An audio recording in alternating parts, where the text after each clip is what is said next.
नमस्कार दोस्तों, मैं आशुतोष यादव आपके अपने YouTube चैनल मैथ कम्युनिकेशन पर आप सभी का स्वागत है। तो दोस्तों, इस वीडियो में हम लेकर आए हैं वृत्त के बारे में। वृत्त का क्षेत्रफल का जो सूत्र होता है वो पाई आर स्क्वायर होता है। लेकिन ये कैसे होता है बता तो दिया जाता है कि पाई आर स्क्वायर होता है, लेकिन ये सूत्र कैसे बनता है इस वीडियो में हम यही सिखाएंगे। तो वीडियो में ऐसे बने रहिए, स्किप मत कीजिए ताकि आपको पूरा अच्छे से समझ में आ जाए। चलते हैं तो फिर ये हमारा वृत्त एक क्या है, वृत्त। ठीक, ये जो ये है ये क्या है, वृत्त की परिधि है। क्या है, परिधि। बात समझ में आया। और ये क्या है, वृत्त का केंद्र है। बात समझ में आ गया। अब इसको हम क्या करेंगे, दो भाग बराबर भागों में ऐसे बांटेंगे इस तरह से। देखिए ऐसे बांट लेंगे।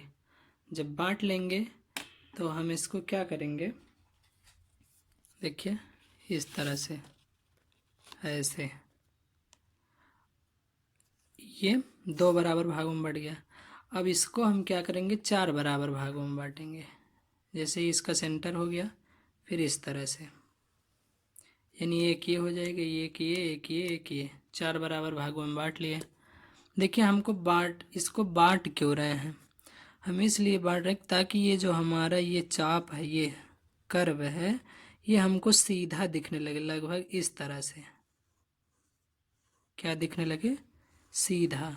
इसलिए हम बांट रहे हैं। तो हम इस चार बराबर में भागें, लेकिन ये अभी हमारा एक भाग को देखिए, इतने को, ये हमारा सीधा नहीं दिख रहा है ये वाला भाग।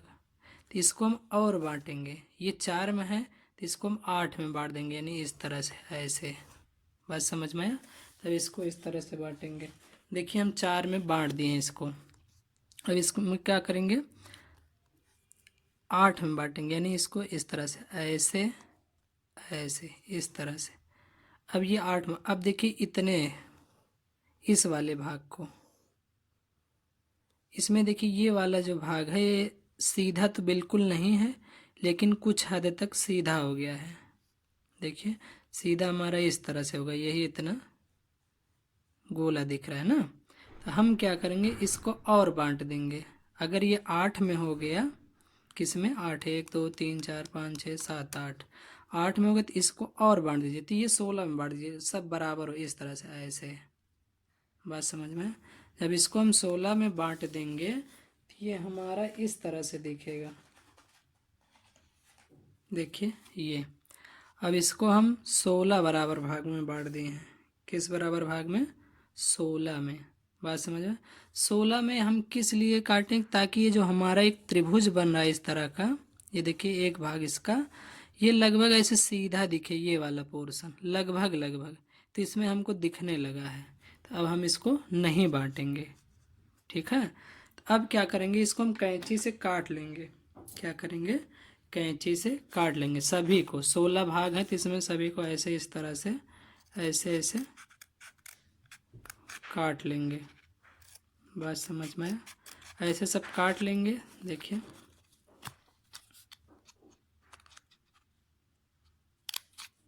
इस तरह से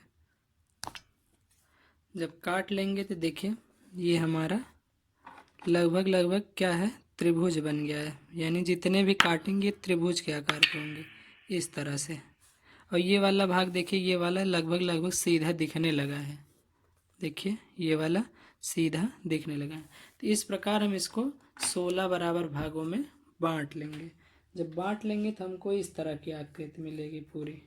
ये देखिए काटने के बाद ये, तो हम इसको क्या करेंगे, सबसे पहले देखिए इसको हम क्रम से लगा लेंगे। एक बता रहे हैं किस तरह से लगाना है।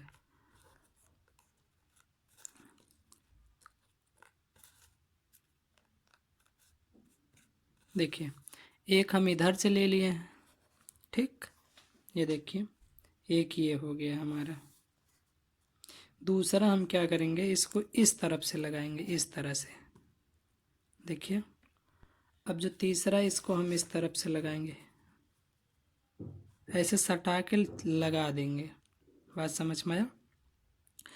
तो ऐसे हम लगाते चलेंगे, यानी 16 है तो 16 को ऐसे इस तरह से हम लगा देंगे। देखिए, ये वीडियो को स्किप मत कीजिएगा, पूरा देखिएगा तो आपको बहुत अच्छे से समझ में आएगा। बात समझ में आया? तो अब क्या करेंगे, हम इसको इस तरह से ऐसे लगा के सब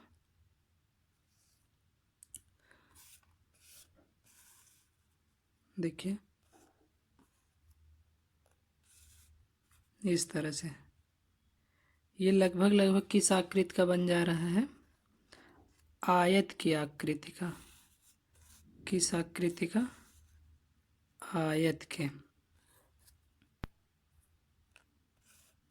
देखिए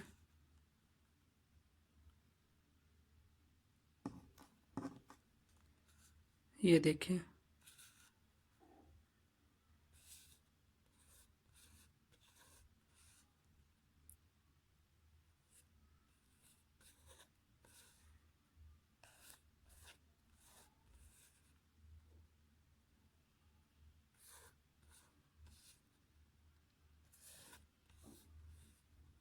इस तरह से ये किस आकृति का हो गया हमारा, आयत के आकृति का।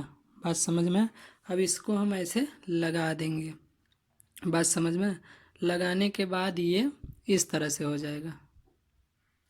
देखिए हम क्या करें, सभी टुकड़ों को हम एक कागज पे इसको चिपका लिए ताकि ये इधर उधर खिसके ना, सुविधा के लिए। देखिए ये चिपका हुआ है, देखिए ये सब इसी पे चिपका लिए। तो ये हमारा लगभग एक आयत की आकृति हो गई। बात समझ? हम वृत्त को काट के किस में बदल लिए हैं, आयत में। अब क्या करेंगे, इसका क्षेत्रफल निकालेंगे। तो ये इस तरह से है, ये जो दूरी है इधर वाला आयत की, ये लंबाई हो गई।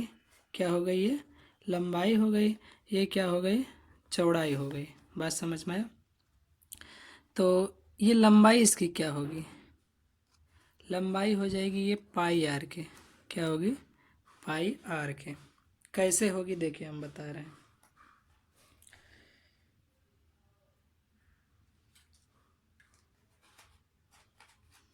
ये क्या है, वृत्त की परिधि है। वृत्त की परिधि बराबर होता है ये 2 पाई आर। क्या होता है? परिधि बराबर होता है ये 2 पाई आर के। बात समझ में? यानी ये जो परिधि है ये किसके बराबर है, 2 पाई आर के। तो इसको हम कितने भाग में बांट लिए हैं, 16 भाग में। कितने? 16 भाग में। बात समझ में? जो परिधि है इसको हम कितने भाग में बांट लिए हैं, 16 भाग में। देखिए इस तरह से।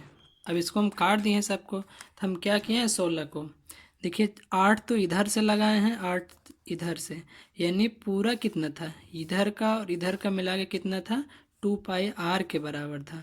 हम किए क्या हैं कि 8 जो 8 त्रिभुज इधर से लगाए हैं, 8 इधर से सेट किए हैं। देखिए एक ये, एक ये, एक ये, एक ये, इस तरह से। मतलब 1 2 3 4 5 6 7 8 इधर से लगाए हैं, 1 2 3 4 5 6 7 8, 8 इधर से लगाए हैं। यानी परिधि हमारी 2 बराबर भागों में बट गई। तो अगर 2 पाई आर परिधि थी तो इधर की क्या हो गई, पाई आर, और इधर की भी हो गई पाई आर।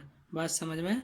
यानी लंबाई हमको क्या मिल गई, पाई आर। क्या मिला, पाई आर। बात समझ में? अब चौड़ाई क्या है, चौड़ाई क्या है, देखिए ये क्या है, हमारा वृत्त है। ये केंद्र से परिधि को मिलाने वाला जो रेखा होता है वही क्या होता है, हमारा त्रिज्या। आर क्या है, हमारी त्रिज्या है। तो त्रिज्या को हम आर से डिनोट करते हैं क्योंकि इंग्लिश में इसको रेडियस कहते हैं। तो ये हमारी आर हो गई। इसी को हम काट के इस तरह से सेट किए, देखिए ये। बात समझ में? तो वृत्त में चाहे जितनी त्रिज्या हम वो सब सेम होती हैं, ये भी आर होगा, ये भी आर, ये सब आर ही होगा।